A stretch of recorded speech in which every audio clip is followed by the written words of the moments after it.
उपराष्ट्रपति पद के चुनाव में उम्मीदवारी को लेकर तस्वीर अब पूरी तरह से साफ हो गई है।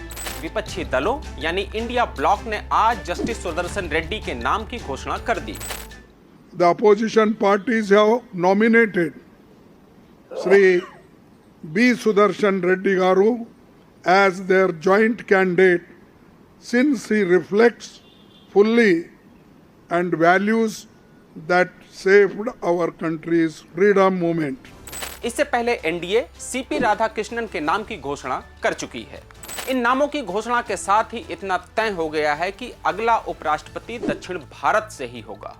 नमस्कार, मैं हूं अरुण पांडे। तो चलिए सबसे पहले जानते हैं उम्मीदवारों के बारे में और फिर यह समझने की कोशिश करेंगे कि आखिर दक्षिण भारत राजनीति के लिहाज से इतना खास क्यों बन गया है। विपक्षी गठबंधन इंडिया ब्लॉक ने जस्टिस बी सुदर्शन रेड्डी को अपना उम्मीदवार बनाया। इनका नाम कांग्रेस अध्यक्ष मल्लिकार्जुन खड़गे ने 10 राजाजी मार्ग पर हुई बैठक के बाद घोषित किया। जस्टिस रेड्डी सुप्रीम कोर्ट के पूर्व न्यायाधीश हैं। आंध्र प्रदेश के रंगारेड्डी जिले में 8 जुलाई 1946 को इनका जन्म हुआ। उन्होंने 1971 में आंध्र प्रदेश बार काउंसिल में वकील के तौर पर अपने करियर की शुरुआत की और आंध्र प्रदेश हाई कोर्ट में रिट व सिविल मामलों में काम किया। 1988 से 90 में वे हाई कोर्ट में सरकारी वकील रहे और 1990 में सरकार के लिए अतिरिक्त स्थायी वकील भी रहे। 1995 में उन्हें आंध्र प्रदेश हाई कोर्ट का स्थायी न्यायाधीश बनाया गया। फिर 2005 में गुवाहाटी हाई कोर्ट के मुख्य न्यायाधीश और 2007 में सुप्रीम कोर्ट के न्यायाधीश बने। 2011 में वे रिटायर हुए, यानी कानून और न्याय के क्षेत्र में उनका लंबा और शानदार अनुभव है। वे 21 अगस्त को अपना नामांकन उपराष्ट्रपति पद की उम्मीदवारी के लिए दाखिल करेंगे। एनडीए ने चंद्रपुरम पुन्नुस्वामी राधाकृष्णन को अपना उम्मीदवार चुना है। वे वर्तमान में महाराष्ट्र के राज्यपाल हैं और इससे पहले झारखंड के भी राज्यपाल रह चुके हैं। उनका जन्म 20 अक्टूबर 1957 को तमिलनाडु के तिरुपुर में हुआ था। राधाकृष्णन ने बिजनेस एडमिनिस्ट्रेशन में डिग्री ली और 1974 में राष्ट्रीय स्वयंसेवक संघ से जुड़कर अपने राजनीतिक सफर की शुरुआत की। 1996 में वे तमिलनाडु बीजेपी के सचिव बने और 1998 और 99 में कोयम्बटूर से लोकसभा सांसद चुने गए। सांसद रहते हुए उन्हें कपड़ा वित्त और स्टॉक एक्सचेंज घोटाले की जांच जैसी अहम संसदीय समितियों में काम किया। 2004 से 2007 तक वे तमिलनाडु बीजेपी के अध्यक्ष रहे और 93 दिनों की 19,000 किलोमीटर की रथ यात्रा निकाली, जिसमें नदियों को जोड़ने, आतंकवाद खत्म करने और समान नागरिक संहिता जैसे मुद्दे उठाए गए। अब सवाल यह कि आखिर उपराष्ट्रपति पद चुनाव को लेकर दोनों तरफ से दक्षिण भारत का ही चेहरा क्यों? तो इसका सीधा जवाब है मिशन साउथ। भाजपा दक्षिण भारत में अपनी पकड़ बनाना चाहती है, खासकर तमिलनाडु, केरल जैसे राज्यों में जहां 2026 में विधानसभा के चुनाव होने वाले हैं। राधाकृष्णन जैसे नेता को चुनकर भाजपा एक राजनीतिक संदेश दे रही है, हम दक्षिण को भूले नहीं हैं। राधाकृष्णन ओबीसी समुदाय से हैं, तो भाजपा इससे ओबीसी वोटों को साधने की कोशिश कर रही है।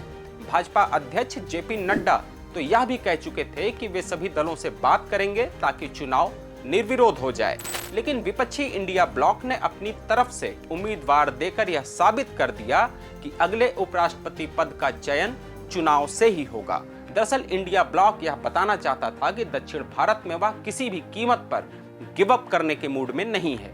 हालांकि सीटों का गणित देखें तो वह पूरी तरह से एनडीए के पक्ष में है। आंध्र में लोकसभा की कुल 25 सीटों में से 16 टीडी के पास है, वाईएसआर के पास 2 और भाजपा की 3 सीटें हैं। वहीं राज्यसभा की 11 सीटें हैं। ऐसे में सवाल यह कि इंडिया ब्लॉक ने आंध्र प्रदेश से जुड़े पूर्व सुप्रीम कोर्ट जज बी सुदर्शन रेड्डी को उपराष्ट्रपति पद के लिए नामित करके भाजपा को क्या संदेश देना चाहा है। इंडिया ब्लॉक भाजपा को बता रहा है कि वे वैचारिक लड़ाई लड़ेंगे और न्यायपालिका की स्वतंत्रता जैसे मुद्दे पर मजबूती से खड़े हैं।